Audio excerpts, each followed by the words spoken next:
What's going on, guys? Pete Nova here with the Face Off Sports Network. We have some breaking news, maybe not super breaking at this point. It's been a couple of hours since the news dropped, but Micah Parsons has been traded to the Green Bay Packers. There's some fantasy implications that go with this, maybe for DST stuff, but also just, the outlook for the pass catchers, maybe for the Cowboys and just the offensive pieces there in general, with that defense taking a pretty big hit now that Parsons is gone. The Dallas Cowboys trade Micah Parsons. They get two first round picks from the Green Bay Packers and 30-year-old Kenny Clark, who honestly, Kenny Clark has been a staple of that defense for years now, Matt. I think he's maybe was there for like 8 total seasons, and has just been like a very consistent player for them. He's a good player overall. I would have liked to see, this team get maybe a younger player in a deal, especially if you're looking at it like, hey, they're not hitting the rebuild button, so to speak. I definitely don't think the NFC is not as competitive, in my opinion, as the AFC. So I don't think this means that, like, hey, Cowboys are going to be really bad this year and they have no chance to get to the playoffs. But I do think this very, very much hurts their ability to be competitive, because I do think that defense is pretty bad. But what are your initial thoughts? And I know we're going to kind of go into this and then we're going to jump into fantasy stuff as well. But your initial thoughts on the trade and just overall, like, how would you be feeling if you were a Dallas Cowboy fan and this trade came down? Yeah, I think this is a good deal for both sides. I mean, if I'm having to break down how would I feel as a Cowboys fan, one, that'd be awful for me as a Washington fan. I can't imagine that life. But that's not the point. The point of the trade is I think both sides got what they wanted. I mean, obviously, Dallas fans are going to have their hands up in the air saying, we need Micah. Micah's one of the best pass rushers in the entire league. I'm not going to fight you there. That's true. But at the same time, is he worth that money when you're also paying Dak, who's the most expensive player per year right now? Those 2 picks, well, yes, they could be late picks in theory. This isn't fantasy. Those first-round picks are basically locked and loaded starters. So now they have 4 first-round picks over the next 2 years. Sign me up for that. That's a big thing for them. Is it a rebuild? No, but it's definitely a retool year for me. Could they win? Could they sneak into the playoffs? It's possible. But I think the most likely scenario is Dallas misses the playoffs. They win 6 to 8 games, somewhere around that range. And they use these picks whether to go and buy someone else or they get fresh young players with fresh legs. Will they replace Micah Parsons? Probably not. But at the same time, I don't think that Micah Parsons was going to lead this team to a Super Bowl. If I had to ask you right now and Parsons was on a brand new deal, would you pick the Dallas Cowboys to be a Super Bowl favorite? I would guess no. Would you guess for them to be a top 5 Super Bowl favorite? I would again guess no. And if we step back and look at the trade, Pete, it's similar to what Khalil Mack was traded for back in 2018. So I think it's on par with kind of what his value should have been. Again, it sucks that Dallas is losing a big-time playmaker, but at the same time, I think it was the right move for the team at this current moment. Yeah, it's not necessarily – it's not about the picks. I'm fine. I'm happy they get 2 first-round picks. It's more about – and you talked about it. Yes, you're getting 2 players that are going to be starting pieces on your team. But look, at the end of the day, you're trading a top. Can we agree on this? Micah Parsons is a top 20 player in the NFL. Is that fair to say? Sure. Yeah, I totally agree. You got him at 29 years old. He's had 12 or more sacks every single season for the Dallas Cowboys, and ultimately, look, you also have to factor in that they're also not going to have to pay him on his contract, right? $45 million per year. They didn't have to trade him. They could have signed him to this deal, and they chose not to, right? That's a decision that they made. And when we look at the salary cap, let's take a look at just this team overall in 2025. When you look at them, this is where they have Dak Prescott takes a $50 million cap hit. You now have Terrence Steele, who's the second highest paid in this year, and CeeDee Lamb is third. Trayvon Diggs, who I don't really love that contract in general. I think he's overrated. He really milked that big year that he had where he had all the interceptions. Okay. But I'm assuming Micah Parsons, I don't even know if you might not, they must update this pretty quickly. Yeah, I mean, I don't even know if Kenny Clark is added on here yet, maybe because they want to see if they picked up all of his contract in that trade, or if the Packers are paying for him. That would be interesting. Kenny Clark, $2.3 million. It's what it's saying here. And let's also take a look at Kenny Clark. I mean, they get him. Is he locked up? I don't know what his contract situation looks like. So Kenny Clark, I'm going to share this tab over here. He goes to the Cowboys. Kenny Clark signed a 3-year, $64 million extension with Green Bay. So he is with now the Dallas Cowboys till 2027. Cap hits looking at $21 million and then $20 million. So, I mean, in theory, right, you don't have to pay Micah Parsons at $46 million or $47 million a year. You're still picking up Kenny Clark, who you didn't even get like a favorable contract here, right? $21 million cap hit in 2026 and 2027. Maybe they rework that. It also looks like the Packers might have ate some of that here in 2025, which is why it's only a $2.3 million cap hit this year. They ate $18 million in 2025. I don't know. I'm trying to figure out how they are also eating $17 million here in 2026. I might be reading that wrong, but either way, Matt, I mean, you're still talking about you're giving Kenny Clark $21 million and then $20 million for a guy that's 30 years old, who, again, I happen to like Kenny Clark. He's turning 30 in October. But you also have to factor that too. When we talk about the money saved, it's still not even comparable to Micah Parsons, but he's still going to cost you $20 million per year over the next 2, unless they restructure him. Yeah, and the other thing too, I mean, he's a former Pro Bowl defense tackle, so he's not a bad player. I mean, No. and we can go back and say, well, he didn't make it last year, but he made it in 23, 21, and 2019. So he's certainly a productive player. And not to mention the D tackles in the NFC, pretty dang good. There's a lot of them out there that are solid players. So to make a Pro Bowl, I think is impressive in my opinion. But at the same time, I do think that the money, 45 million or 47 million, whatever they're going to pay Micah Parsons, that's a ton of money to commit when you also are paying Dak Prescott an absolute ton of money too. Is he worth it? Absolutely, he's worth it. He's a fantastic player. I just struggle to see the world where we can all agree that this Dallas team somehow is going to compete this season. I mean, I think they could be a playoff team, but I don't think they're going to win everything.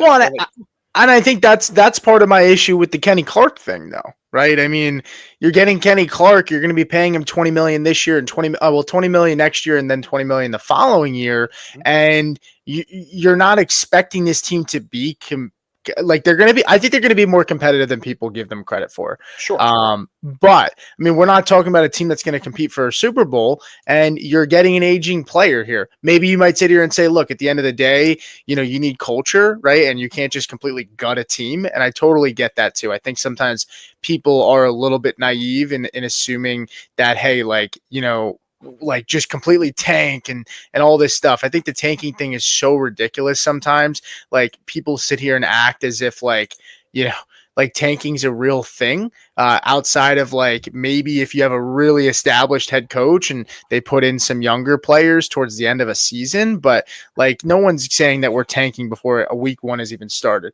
The one notable thing here is no dead cap if they were to move off of Kenny Clark, which is also a good thing, right? There's no guaranteed money, but Kenny Clark is probably going to want an extension. I wouldn't be surprised if we get to next season and Kenny Clark is still there and he's like, well, I have no guaranteed money left on my deal. We see guys do this all the time, right? And so he might want some security. So it is interesting in that regard. I just think overall I would have liked them to get a younger player. That's really my biggest concern here. If you told me they got Kyle Van Ness, right, and you know 2 first-round picks, I would feel much better about this.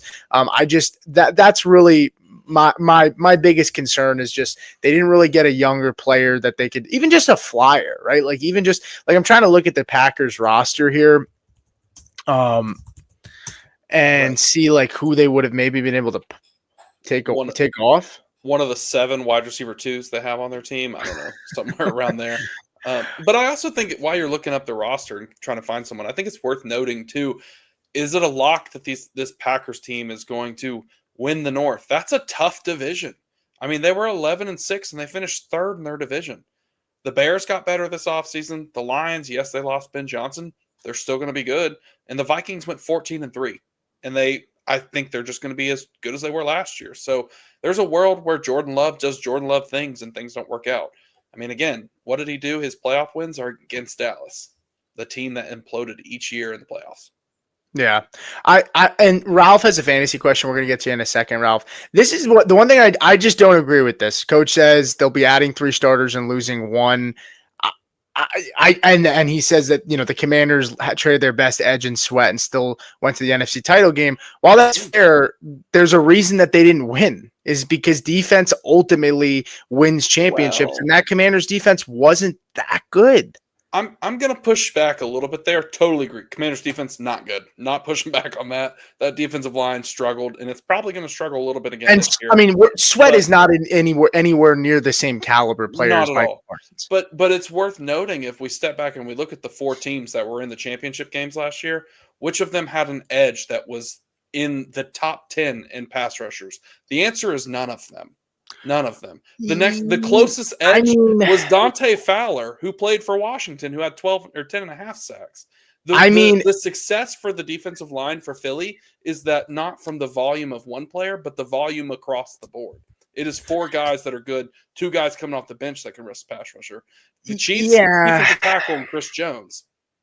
The Washington, no real pass rusher. George Karlaftis is a pretty damn good. He's a Montez Sweat. He's literally but they also have Chris Jones. I mean, look, it's also the sum of the parts. I get it. There needs to be more there, but we're also talking about a game wrecker, right? Like Micah Parsons doesn't need guys around him, and yes, I get that. Like the difference with those teams, though, is that they had depth on their defensive lines, right? So, like, it's not, maybe they don't have that one stud where Chris Jones is still a stud, but he's not Chris Jones 2-3 years ago. But he's still a stud. He's still a game wrecker, though. Is Chris Jones a game wrecker still at this point? I would say so, right? Jalen Carter might not be an edge, but he's still a game wrecker. Is that fair to say? I mean, so they're still, those defenses still had game wreckers on their teams. Yeah, but I think it's worth noting that everyone we're talking about isn't an edge, and that's what Parsons is. Like, again, he's really, really good, but what has it amounted to him so far? Yes, he's had more than 12 sacks in each of his years, but at the same time, I mean, we're sitting here talking about these playoff teams, and again, the Bills didn't have any premium edge, the Chiefs didn't have a premium edge, Washington didn't have a premium edge, and even the Eagles. Again, the Eagles. But those are well constructed rosters, though. But Dallas is not a well-constructed. Washington's line is terrible. Roster. Washington's strength is in the D tackles. Washington's also a team that just ran really, really fucking hot. Like, that's just sometimes it just happens. You know what I mean? I don't think there's a logical reason to point and say, outside of Jaden Daniels, to point and say, oh, well, Washington won because they were really good at this or really good at that. They ran hot with a good young quarterback who was playing, with his hair on fire, no fear at all. And so that was what it was different. I'm saying I can't sit here in good conscience and say Dallas will be better because they're going to get 3 starters instead of having 1. Micah Parsons isn't just a starter. I mean, but the question is they could be. We don't know. We won't know who won this trade for another 3 years, probably. I agree. But that's the thing. It always sounds good to have draft picks until you actually see who's taken, and then guys end up being busts, or they don't end up being as good. And that's the same thing. That's my issue with Dynasty sometimes, right? In Dynasty, when we shift to fantasy football here, Dynasty, like, I have issues with people because everybody wants draft picks, and draft picks are great. But, like, at the end of the day, like the proven players, I will take those 99% of the time over random picks a year out from now, where I don't know what the pick is going to be. I don't know where it's going to be. Everyone always says projected top 3 or projected high first round pick, or it's projected to be late. I traded a first, and it's like, we don't really know. You can have a little bit of an idea, but at the end of the day, there's so many variables that are going to happen from now and then, and it's lottery tickets. That's why coaching, you always say, well, second round picks compared to third round picks in Dynasty, right? They hit just as good as the second round picks do, right? Because there's not a ton of separation, in my opinion, with second round picks and third round picks in Dynasty. Now, look, in the first round, I get it.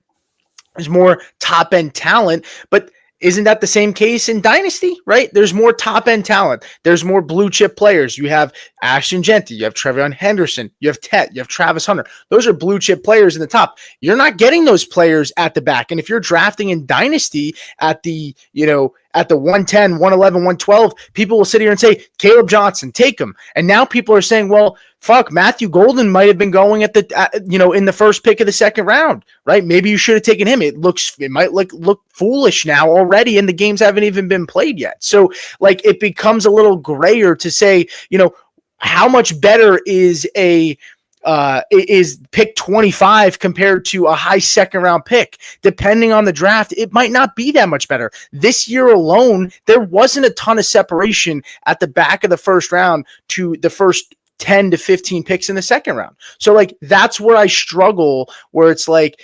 the Packers, look, unless Jordan Love gets injured and there is a freak injury there and it's an absolute disaster, we can assume they're not picking top 15. Now, I think that's fair to say. But is that fair to say that we could probably assume unless disaster happens, they're not picking top 15? Sure. Yeah, I'm going to agree with that. And I want to respond to that, but you finish your point. I have something I want to break down. And I'm not sitting here saying that you can't get good players at the end of the first round. I'm not saying that, but I also am not sitting here saying it was a bad idea for them to move Parsons. That's not what I'm saying. I think at the end of the day, they're not in a position to win. They strap themselves up with these bloated contracts. Now they have CeeDee Lamb, Trevion Diggs, right? They overpaid some of their guys, and their roster is not constructed very well. And so, like, yes, I'm fine with them moving him. I just think you need to get a proven piece back, right? Kenny Clark is great, but if he's not on your roster in a year or two and you're not competing, what does that matter? You're paying him $20 million a year after this year, or you're cutting him, right? So what is the point? Or you're restructuring him down to a lower number, right? But like, so to me, it's like, get a young player. I would have rather them take a chance on like fucking Malik Willis and said, throw him behind fucking Dak. Like, you know what I mean? That's really my biggest issue. And I get it. You could sit here and say they're getting more picks and more shots and more fish in the barrel there to take chances because they're getting first round picks. And I get that, but the farther you get out from being at the top of a draft, like the more murkier and the more gray it gets. And even if it is gray, you have the chance to trade back when you're higher in the draft. You don't get as much capital trading back, and you could still get good capital if you're trading back in the back end of the first. I'm not saying that, but it's just, I still don't like the return and I honest to God just think Jerry dragged this out so long. It became such a black eye to what was going on over there that I do think it hindered how much they possibly were able to get. I mean, we're pressing up onto week one and your star player is not practicing yet. Right. And I don't think it's not Trey Hendrickson. Like, he was not going to go out there, I don't think, and play. I think he truly was going to hold out. So the longer you wait, the less leverage you have. And we've seen that in a lot of cases. Now, I think the Trey Hendrickson deal, and that's shifting gears, but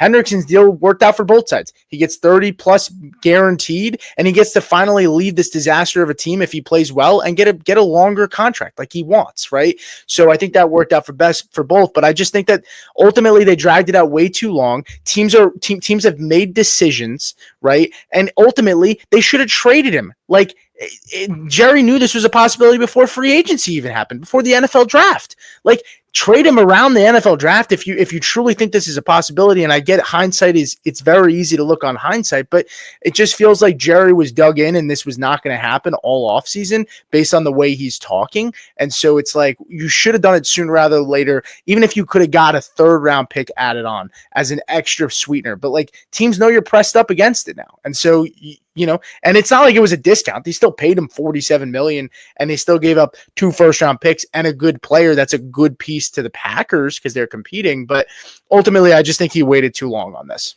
Yeah, I mean, you could say he waited too long, but I also don't think it was possible to do it. Like, yes, he, in theory, could have traded him at the draft or, during free agency or whatever you want to say. But at the same time, we're talking about what you said, a top 20 player in the NFL. So he's going to do what he can to sign him. It wasn't until we hit this week where we realized we're not coming to terms. Nothing's gonna bridge the gap there. So yeah, it's easy to say we should have done it then, but at the same time, I'm not sure how much more they could have commanded. And when we step back and we look at these picks, you mentioned the fantasy aspect of it. Well, everyone wants a first round pick. Well, generally, a first round pick in fantasy or dynasty is typically a 50 to 60% hit rate. So it's pretty good. You just got to get it right, and then it gets worse as you go on. In the NFL, the first round pick, much higher hit rate. Those guys generally walk into starting jobs. And what do we know about the Dallas Cowboys right now? They need defensive help and they need offensive line help. And what is the safest pick you can absolutely do in the entire NFL draft? An offensive lineman. So if I told you that Dallas drafted 3 offensive linemen out of those 4 first-round picks, that's a huge win in my opinion. And I understand that I'm in the minority there. That's not a sexy pick. But at the same time, what happened when Dallas made their last run, when Dak went 15-1? That offensive line was filthy. They were absolute dogs up front. Fredrickson, Zach Martin. I mean, that team would feast. Tyron Smith, most overrated tackle of all time. We don't have to talk about that. But the point is that if they can rebuild that offensive line with 2 of those picks, draft a defensive guy with 1 of those picks, and whatever you want to do with the other one, I don't care. You can retool this roster. Kenny Clark, like Coach said, that's a plug-and-play starter. That's a guy who's going to step into a role and kind of be the guy in the middle of this defense. Is he Micah Parsons? No, he's not. But can he be a solid player? Absolutely, he can. I think that just we're looking at it from under a microscope when we kind of have to step back and look at it from the 20,000-foot view. And I understand you're doing that too, Pete. You're mad that they could have got more, and I understand that. And you're mad at the timeline. I get that too. But at the same time, I think that this is one of those deals that's going to play out over time, and we're going to have to see what they do with those picks, because it also doesn't stop them from saying, all right, well, let's take one of our 27 firsts and one of our 26 firsts and go get a disgruntled pass rusher, i.e. a guy like, I don't know, Myles Garrett or TJ Watt, who gets disgruntled and pissed off that their team's not winning and wants to be moved out, already on a contract, already on a deal. That can absolutely happen. Maybe a guy like Hendrickson, they sign him next. There's lots of opportunities and there's lots of ways to really break this down. But I just don't think that we can say that Dallas has lost this trade just yet, just because I don't think that they were in the running to do anything this season. I really don't. So when you look back at the trade, that the Khalil Mack trade, right? Khalil Mack, I mean, it's easy to look at stats on paper and say this guy was better, but Khalil Mack had 4 sacks in 2014 as a rookie. Then he had 15, 11, 10 and a half, and then he was traded to the Raiders, to the Bears. Sorry. So identical stats in a way, right? When you average it out, but I mean, Parsons has had every year where he's had 12 or more sacks. Khalil Mack at that time had only 1 year where he had more than 12 sacks, right? At the time, I think Micah Parsons was arguably better, right, than Khalil Mack was when he was traded, right? And Khalil Mack, better run defender than Micah Parsons, I will say that, which doesn't really get factored in when you're talking sacks as much, and I feel like that gets lost when you're talking about these edges. But this is what the Raiders did with those picks. They drafted Josh Jacobs with the first pick in 2019, which was, I think, it was 24th overall. Damon Arnett, who didn't end up being anything. Brian Edwards, who ended up being nothing as well, right? And I get it. Again, hindsight is whatever. The Raiders are a dumpster fire. What have the Dallas Cowboys done to make you feel confident that they're going to draft well with those picks to begin with?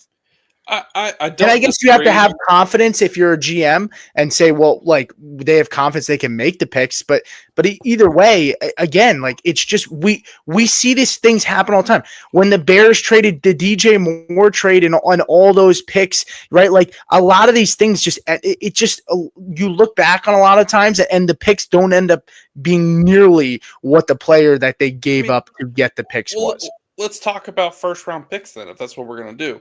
Tyron Smith, 2011. Good pick. Sure. Maurice Claiborne, pretty solid pick. I wouldn't say necessarily paid off for being 6 overall, but a solid player. Travis Frederick, absolutely paid off. Zach Martin, absolutely paid off. Byron Jones, probably not. Zeke Elliott, paid off. Taco Charlton, didn't pay off. Leighton Vander Esch, injuries, I would say, didn't pay off. Then they didn't have a pick because they traded it. Next was CeeDee Lamb, paid off. Next was Micah Parsons. We'll say it paid off. And then Tyler Smith, not great. Mozzie Smith, Tyler Guyton, he's hurt, so who knows.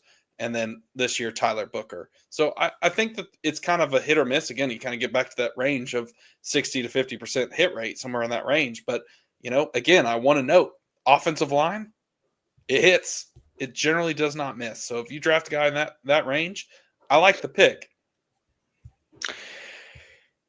Yeah, I mean, they ran hot for a while there, the Cowboys, but they haven't had nearly as much luck. I mean, CeeDee Lamb was a great pick. Parsons ended up being a great pick. Tyler Smith, Mozzie Smith. Mozzie Smith looks like it was a terrible pick, and those two picks were in the 20s, right? The picks that they've had that were outside of those top picks have been pretty bad. Mozzie Smith, Tyler Smith. We don't know about Tyler Guyton just yet, right? And then you look back. Taco Carlton was in the 20s, not a good pick. Byron Jones was a fine pick for a couple of years. He was good. Travis Frederick was 31. He ended up being good. Des Bryant was 24, right? But a lot of the picks that we're referring to 16. were, yeah, but those are they're not top 20 picks. But if a lot Dallas of the is going picks to have have a been pick there too, we have to remember Dallas still has their pick. Maybe 16 and 24. That's fair, but maybe I mean I could still see them making the playoffs. I don't think it's that crazy. Possible, but either way, I mean, if you look at the Dallas roster, right? And yes, Kenny Clark is going to help them. But he's also 30 years old. Like, are we expecting that there's not a possibility that he could decline as well? It's very possible, right? I just looking at this roster here, this is actually Green Bay. Let me go back to Dallas real quick. Let's talk about the Packers. Rashawn Gary. Doesn't have to be the guy. Pressure's taken off. The Packers defense I loved going into the year. So I love Jeff Hoffley. I think he's a young and upcoming defensive coordinator. Hoffley. He runs a ton of like simulated pressures. He disguises a lot. He's very much like him and Brian Flores, and I clipped some stuff up like a couple weeks ago, but him and Brian Flores run very similar styles and just the simulated pressure looks that they bring. So it's going to be fun to see how they use Micah Parsons there. But this is now the Dallas Cowboy defense, right? Marshawn Keeneland, Kenny Clark, fine, nose tackle. Adeguza, whatever the frick his name is. He ended up being he's been a solid player. Dante Fowler, your boy from Washington, Maris Lafahu, Kenneth Murray, who has been, I mean, for all intents and purposes, a bust. I would say, is that fair? Yeah, very. I wouldn't say he's been a bust because he started pretty much everywhere he's been. Disappointing is where I would go. Yeah, Malik Hooker. I've liked Malik Hooker, but he's not the same player that he once was. That's for sure. Trayvon Diggs, I think, is extremely overrated. Donovan Wilson, fine. Kyer Elam, fine. Like Deron Bland, fine. He's like, this is just not a good defense. And then they get your boy Eberflus or coach's boy Eberflus. Like, it's not a great defense. So I don't know, man. Which goes back to my point. If you take out Kenny Clark and you put Parsons on that team, are you going to sit here and look me in the eyes and say that matters? Because I think the answer, it doesn't. I would say it still matters. It doesn't. He can still wreck games. That's the thing. But he didn't. He had the chance to the last 4 years and got all those sacks, and it amounted to how many playoff wins? Yeah, but the playoff wins are different though. They had good. Those teams were good. They just came up short. Now you want to look at the Packers they got destroyed by the Packers. The Packers beat the shit out of them. That's 100% fair. And Parsons did not show up in that game. It's totally fair, but it doesn't change the fact that like he absolutely was really, really good there. And coach said Eberflus can coach defense. He's fine. He's an okay coach. I think a little outdated, but I mean, he's fine. He's just fine coach. Fine or all right or good. He's okay. He's not getting me excited. I'm not looking at him and saying, wow, he's going to get the most out of this defense. That's not very good, right? I mean, I mean, I don't know. Brian Schottenheimer in general too. Just taking a look at the team. That was an uninspiring hire. I don't really know what we were doing there. I think Jared just wanted a yes man, to be completely honest with you. Albert's in here. He said, "What's up?" There was a question. Scott said I should have made a deal a month ago. I don't know if Ralph is still here, but we're gonna get this question anyway and switched up to fantasy. He said in a 2-quarterback league where we like to wait on quarterback. Quarterback one usually goes around 2.5 to 3.1 at a 10 team. I'm sitting at the 3.9. If I don't get a quarterback tier 1, Burrow, Hurts, Allen, Lamar, Daniels, should I just completely fade quarterbacks and load up on skill players? I mean, in a 2-quarterback league, I still would think a quarterback would go higher than the 2.5 or 3.1. So I mean, no, I mean, if those guys fall to you at the 2.5, 3.1, I mean, I'm taking them. That's for sure. I don't think that's going to happen though. Yeah, I think that's one of the situations where you're going to have to play the board. I mean, if you do get to the 205 through the 301, and that's where the first quarterback goes, then yeah, you can kind of sit back and wait on it a little bit more. But if he's picking at the 3.9, and suddenly you look and there's 6 quarterbacks, 7 quarterbacks that have already been taken, you might think about grabbing one of those guys that have top 12 upside, so you can lock yourself in there before you punt the position as a whole. Because the last thing you want to do is have Daniel Jones and Jordan Love be your quarterbacks. Sure. Yeah, I'm with you there. Now with Dallas, let's take a look at their offensive skill players for fantasy here. Because even before the Parsons trade, I said it about a month ago that I really, really just I think it's a bottom third defense even before Parsons was gone. Parsons being gone, I think there's a chance this is a bottom 5 defense. Very, very possible that this is a bottom 5 defense. Kenny Clark, good player. He's not going to save them from that defense this being on the downhill. Absolutely terrible. George Pickens, I mean, I do think it gives a boost to the players. I know people might say, well, is Parsons that important? I think ultimately, I think maybe the market's going to come around on the Cowboys like Dak Prescott, but a lot of people are already drafting so far. But Dak Prescott, right? You look at him, he's quarterback 11. He's been inching up since I did tweeted about it. He was quarterback 14. He's quarterback 11 now.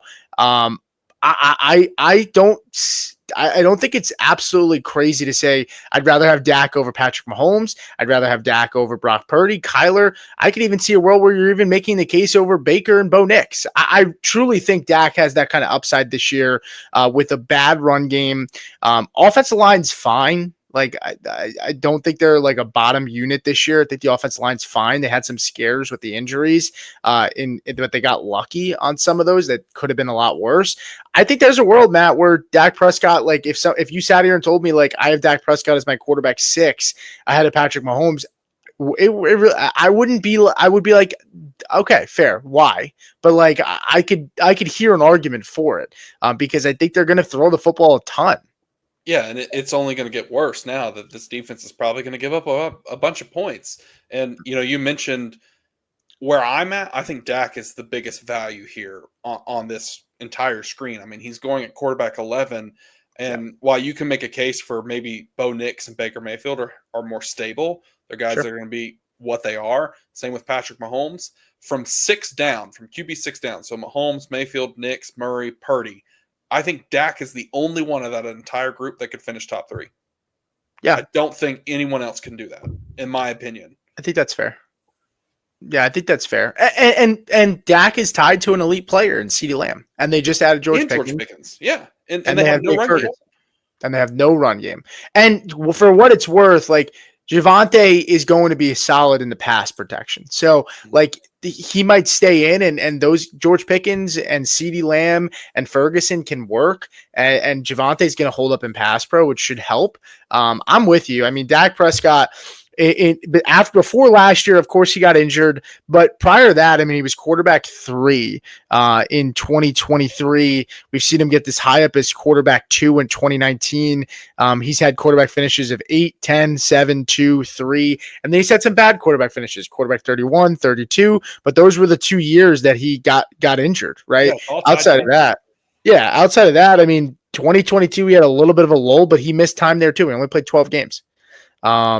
And Dak hasn't been running as much, so to speak. People throw that out there. He doesn't have as many rushing touchdowns as he did, but keep in mind in 2023 when he was quarterback 3, he only scored 2 touchdowns and he ran for 242 yards. I mean, that was like 5th highest in his NFL career.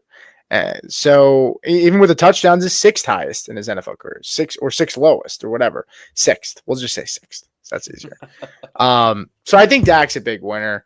I think that's definitely a big time winner there. Will you pop over to the running backs? I'm curious where Javante's at right now because, in my opinion, that's another just huge winner this entire offseason.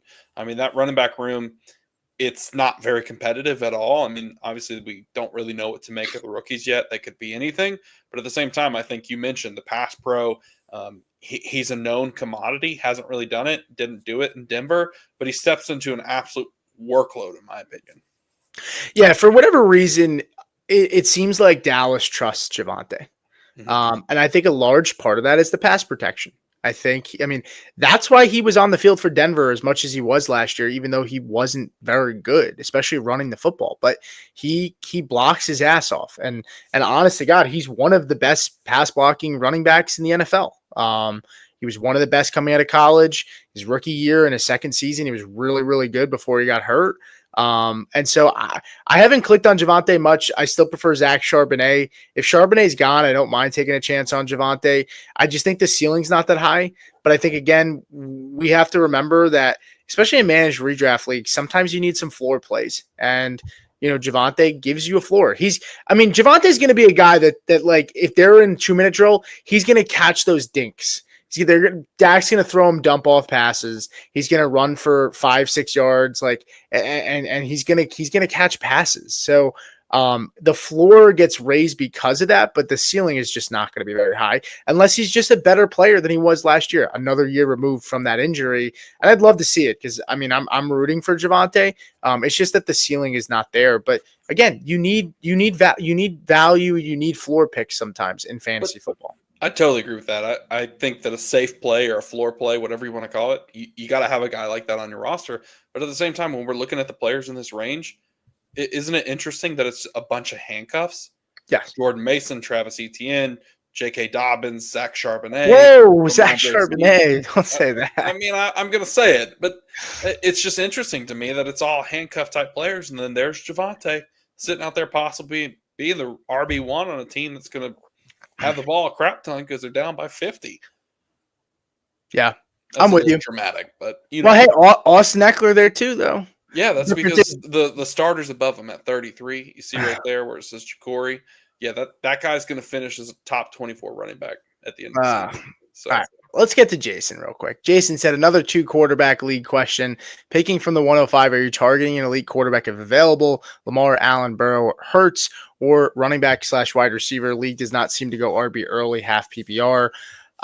I'm okay with punting quarterback to come back to you. I don't know if it's a 10-man or a 12-man, but being sandwiched in the middle here, it's a good chance you're going to get Bijan or Jamar Chase. And yeah, if elite quarterback comes to you in Lamar, Allen, I wouldn't take Burrow that high. I wouldn't take Hurts that high. If you're looking at CeeDee Lamb and you're looking at Jahmyr Gibbs and Bijan and Jamar. But I would be fine taking Lamar and Allen if they fall to you at the 105, and then if not taking an elite skill player right there, because you should get a solid quarterback back. You're not going to get an elite quarterback, but you should have a solid quarterback comes back to you, in my opinion. Yeah, I would echo exactly what you said. In my opinion, I'm not taking Hurts that high for sure. Burrow, it's interesting. Like, you got to have the conviction that Burrow's going to repeat what he did last year and be really dang good. But I probably wouldn't do it. Allen, Lamar, they're just different. They have that dual threat capability that no one else really has. So I would be comfortable taking them if they were there, but I'm with you. I'd probably punt the position, get one of those elite skill guys, and then see what falls to you in the second round. Yeah, Burrow's interesting because – with Burrow, I see a world where he finishes top 5 because the defense is terrible again and they're returning all those elite weapons on offense. But it's really hard for me to take a pocket passer that high, as high as he's gone. Now, he has dropped in ADP. He was a little bit higher. I think he goes, where is he? Like he goes 38 overall. Like I guess I can understand like taking an elite quarterback because I don't really love the third round. He's kind of that 3-4 turnish. I'm Does trying to think. 30. Is it he be? third round? Yeah, he's Yeah, actually in he's the in fourth. third. He's actually early fourth. No, early fourth. What'd you say? 30? Sorry, I'm on a He's different tab. 38. He's Oh, 38. 38. I thought you said 30. I'm sorry. Yeah, so 3 rounds full would get you to 36. So he's like first few picks in the fourth round. I don't know. It's really hard to spend high draft capital on a pocket passer in today's NFL. It's a lot like Dak, though. If he's healthy Right. and he plays, he's going to be good. I mean, here's his finishes 2024, obviously fantastic year. He finished QB3. 2023, injured year, finished QB25. 2022, played all season, finished QB4. 2021, QB7. So if he gets the opportunity to play, he's going to put up those points. So I Yeah. think he's relatively safe. Again, he's the floor play, but I think it's going to be more difficult for him to finish as QB1 than it would be for Lamar or Allen to do that. Yeah, and that's why like we talk about Dak, but the difference with Dak is that like the range of outcome is finishing. I think top 5. I do think that's possible. The difference is you're taking a shot on him at a much cheaper value. Oh, yeah. And I don't know. I just to me, I would rather. I would be curious to know what the points per game difference was for Burrow last year. I'm gonna pull it up really quick. I want to see what how far off was he and compared to other players. Let me log in here really quick. From skill players or quarterbacks? From quarterbacks. Just want to see like a points per game basis. I'm going to guess he was probably off by 2 to 3 points would be my guess. And I'm not looking at it. Well, and then I think you factor in, okay, 2 to 3 points, and where did he stack up in total fantasy points per game compared to maybe other players? And then maybe you start to get a little bit of a better feel and say, okay, well, a lot of these players go round 3, round 4, he finishes somewhere around the top 50, so it's worth taking him when you look at a points per game basis. I'm going to say he's probably pretty high in points per game. That's not like a earth-shattering thing to say. I mean, is it crazy to sit here and look and see that he threw for 4,900 yards and he could throw for more than that this year? Like, it's just wild, man. I mean, you mentioned pocket passers just being able to be back there and sling it around like crazy. I mean, they're going to be fun to watch. The defense is going to be tough to watch. Well, so here you go. Points per game. Lamar was just ridiculous, right? And then you see him and Burrow, right? Like, I mean, him and Allen, right? Allen makes sense. You can project him to finish there again because of the rushing upside. But Baker Mayfield, he didn't have any more points than Baker. He didn't have any more points than Jaden Daniels. He had a point more than Jalen Hurts. 3 more points than Goff. 3 more points than Knicks. Right. So, I mean, like the points per game difference, is it worth it to you? I mean, you might sit here and say, yeah, absolutely. Right. I mean, the quarterback 9 was Sam Darnold at 18.82 points and Joe Burrow was 22.46. Right. That's about 4 points per game difference. That could be huge. And I totally understand that. But then let's go to, so Joe Burrow was at 22.46. Let's add the wide receivers, tight ends. Let's add all those other skill players in and let's just take a look. Wow. Okay. Well, Burrow right there was number 3, I guess, in total points per game out of all the skill players. And then when you scroll down, it ends up being a pretty big gap. So, I mean, if you think Burrow is going to repeat, then maybe he is worth it to take it there. I just personally, to me, I don't know. I'd rather shore up other positions because of the drop off that you see at positions on a points per game basis. Where quarterback, there's not as much of a drop off at the position. I guess that's the way I'm trying to look at it here. Is there's just not a huge drop off, but when you look at the drop off for like the elite wide receiver, for example, right?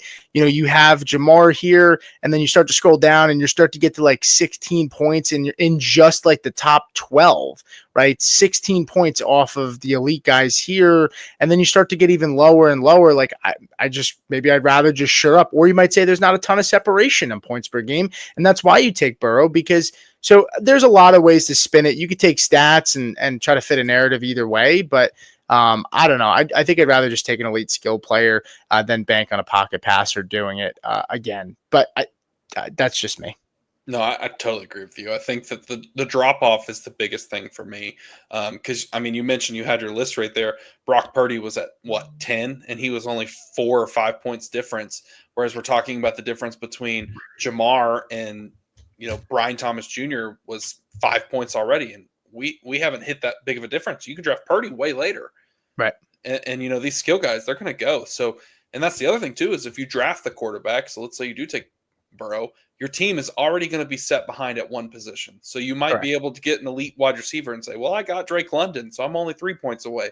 But now your running back is going to be 6 or 7 points away from Derrick Henry. So it's kind of a trade-off. So you got to figure out what you want to do. Whereas if you punt quarterback and you draft later, you can get an elite wide receiver, an elite running back, and have a good basis, and then kind of sup the points there at quarterback. Yeah, I'm with you. Scott said my home league is Saturday. Who are a couple do not draft in the first 4 round players? Let's just pull it up for shits and giggles here. I'm just not drafting Tyreek Hill as much. That was my first name. Yeah, let me put this to PPR though, because he's a little farther down. Because of that. Tyreek. Where is he? Yeah, so it says he's 31 here, but on Sleeper, he goes at 26. You're talking about the second pick in the 3rd round.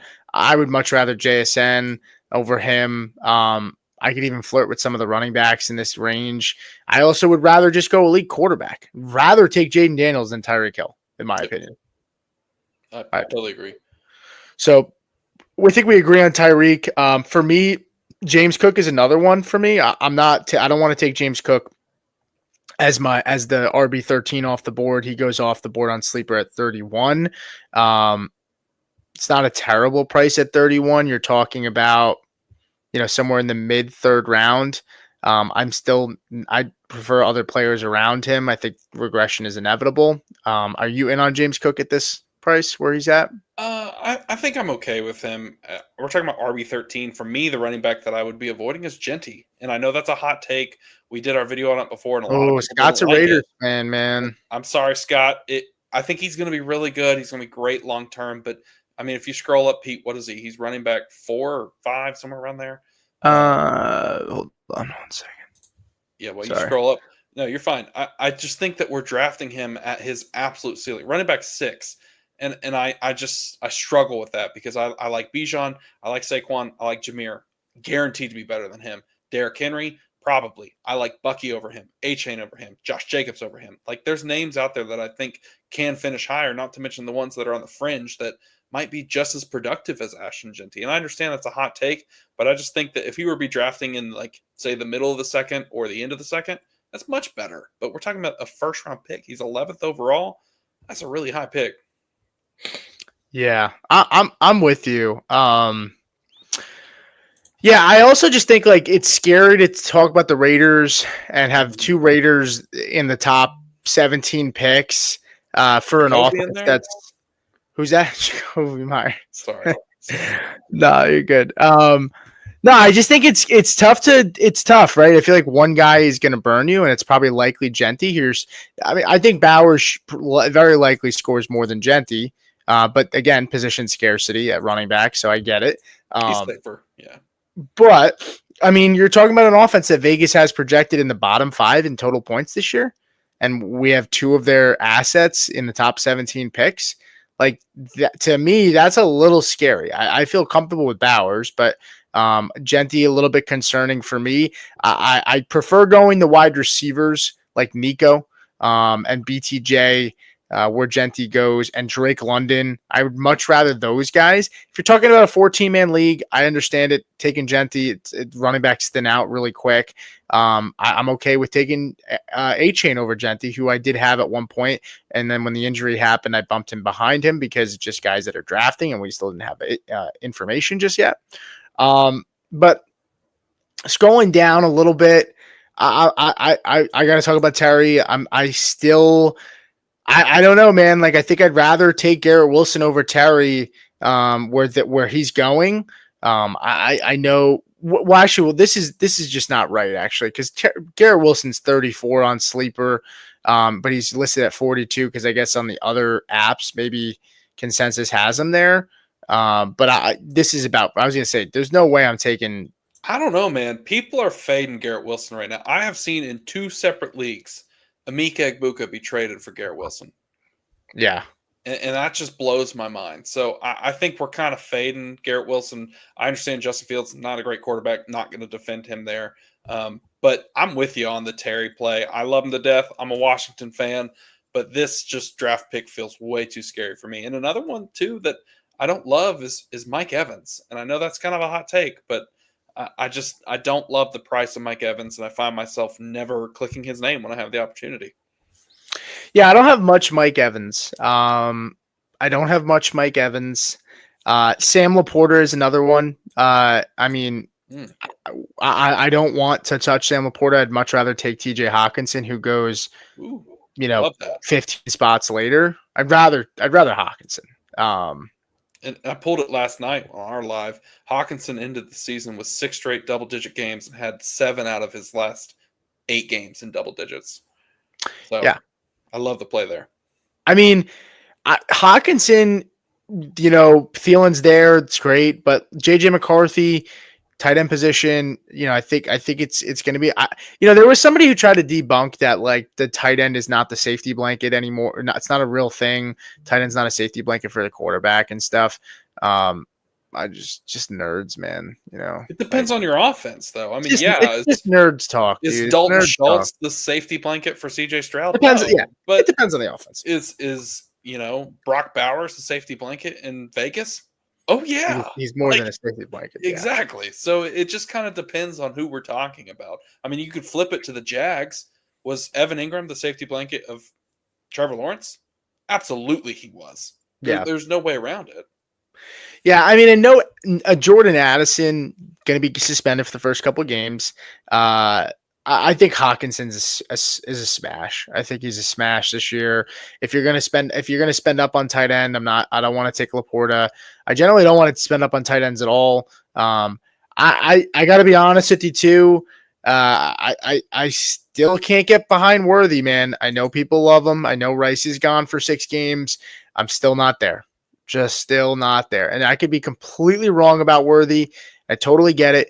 Just Worthy reminds me of one of these players, man, that we're just so enamored with the speed that we just forget about everything else. And I just don't think he's that good of a wide receiver. I think he's a gadgety player, and he's got a lot of speed. And look, gadgety player in an Andy Reid offense ain't the worst thing in the world. That's for sure. But I just think we get enamored with his athletic ability, and we're just projecting him to score, be Tyreek Hill. I saw that comparison. Somebody said, like, compared Tyreek Hill's rookie season to Xavier Worthy, and I'm like, they don't even look like the same player. That's not like you just can't compare them just because Worthy's fast. Like, they're not even close to the same player. He's more Jameson Williams than anything. They're 2 guys that are going to have explosive weeks that will win you weeks. But at the same time, they're so gadgety that I don't think that they fit into the normal mold of a wide receiver. I mean, all the names around here near Xavier Worthy are safer plays. Will they have the week winning upside of them? Maybe not. But at the same time, I think they're better wide receivers. I totally get your point. I don't know if Xavier Worthy is ready to step into that role to say, hey, I'll carry this Chiefs offense for the first 6 weeks. Don't worry, Rashee Rice. I got this. I don't think that's the case at all. But maybe it's Tyquan Thornton season. Who the heck knows? Yeah, the other guy I would say is Marv. I'm just not there yet still. Wide receiver 16 on Sleeper. I just can't justify it. I'd rather take Sutton behind him. Terry. So Terry is wide receiver 15. So this is why it's getting confusing. Can it sort here? Okay. I think it's sorted. Yeah. Okay. It's a little better. Terry is wide receiver 18. Marv is wide receiver 16. This is just a cluster of guys here. I'd rather take Adams at a cheaper cost, maybe, but even still, DK Metcalf, DJ Moore, Rashee Rice. I'd rather take Sutton. I really would. Sutton, Pickens. I'd rather Pickens, Sutton. cheaper. Zay Flowers is kind of interesting. I know everybody's so off of Zay Flowers, but he's got an elite quarterback. Quarterback threw 40 touchdowns last year. Zay Flowers just didn't score like any of them. He had I think 4. that's going to regress. Yeah, I think that's going to regress from Lamar, but I don't think Flowers is only going to score 4 again. Totally agree. I like Zay Flowers' cost, and I think his opportunity can go up. Again, if Lamar, can he repeat the 40 touchdown season? I'm going to get bet probably not. But could he throw 30 again? Sure. And would Zay Flowers have more than 4? I would bet he would. Yeah, this is so I tweeted this out August 4th, and let me share it real quick. So I said, Zay Flowers. Can I get this off the screen? There we go. Lamar threw 41 last year, right? 32nd in points per game, 25th in total PPR points. His ADP right now 59 and wide receiver 26. Now, if we go back right now, he is wide receiver 25. And his ADP is 58. So he's moved up one spot in both spots. But Ravens 31st in passing attempts. Is there a possibility that goes up a little bit? I think so. Same with the Eagles, 32nd in passing attempts. But when we look at it, we're so much in on A.J. Brown and Devonta Smith that both of those guys get drafted higher than Zay Flowers, who's not sharing that with anybody outside of Mark Andrews, right? But for some reason, Devonta Smith goes ahead of him, one spot, sorry, right there. And then DK, who's of course, AJ, who's of course much better than both of those guys. But like, I don't know. We're talking about, we're and somehow we take the wide receiver 2 in an offense that was 32nd in passing attempts with Devonta Smith, but we're not comfortable taking, the Ravens wide receiver 1 who was 31st in passing attempts. Like, why is that? I mean, that doesn't add up to me. I don't get that. Yeah, and you make the point it can't get much worse. Well, it literally can't. It can go one spot worse. So it's not crazy to project it to go up. And the Ravens ran the ball so proficiently last year. It's just different. And then they were so efficient when they did throw the ball. It's hard to project that happening again, but it's also not difficult to project them throwing the ball more. It's going to be a competitive team. Well, and this is the other thing. Lamar Jackson threw 23 more touchdowns than Jalen Hurts last year. 23. He also threw for 1,269 more passing yards. So, there's more touchdowns being thrown. There's more yards being, more passing yards to be had. And we're just assuming that we want to take the 2 assets in the offense that's 32nd in passing. And I actually think that they're going to bounce back. I actually think the Eagles have a better chance of bouncing back because I do think that, they're going to pull back a little bit on Barkley's workload, at least to start the year. And I do think that bounces back to, somewhere closer to 20s in terms of pass rate. But overall, I don't know. Zay Flowers is just somebody I don't click often, but he's just somebody that I don't know. I feel like everyone's just so quick to just be out on him. And I don't know. My gut's telling me he might just be that guy that nobody wants to draft that ends up being really good this year. Yeah, no, I think so too. I really like Zay Flowers. We talked about him yesterday on our mock draft. Coach took him at, I can't remember if it was the 5-12 or the 4-12, somewhere in that range.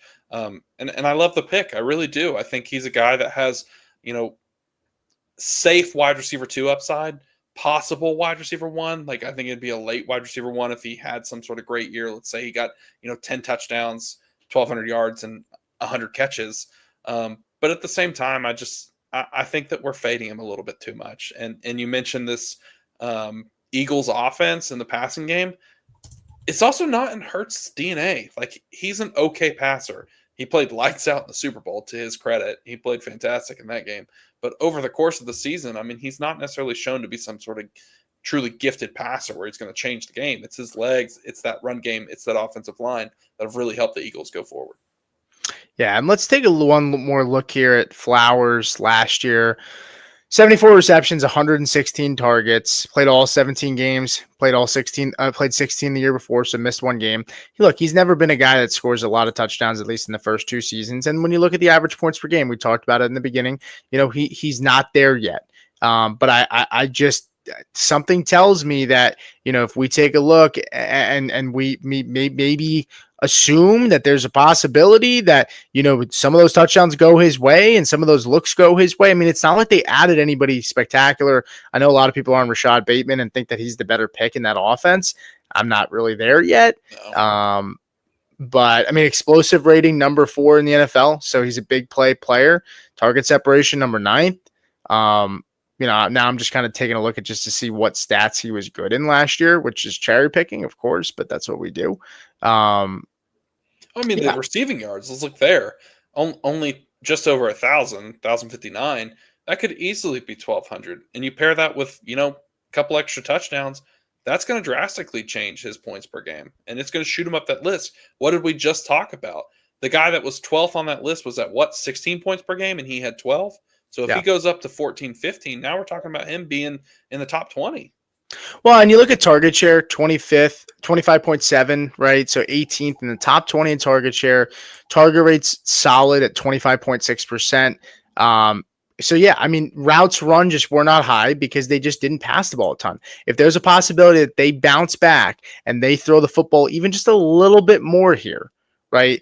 With this kind of target share and this kind of target rate, you got to assume that he can crack inside the top 20. That's what those numbers tell me. But that's really done for us, guys. We appreciate everybody watching. If you haven't already, make sure you like and subscribe to the channel. We have a lot more content coming out. We're really approaching week 1. We're going to have our rankings videos that are going to start dropping here in the next few days to get you ready to go before week 1.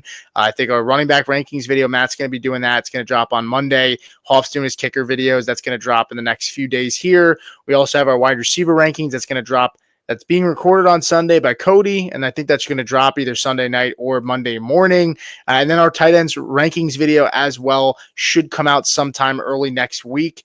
So we have a lot of content coming to you guys. We're going to start going live more often during the week. We're super excited for it.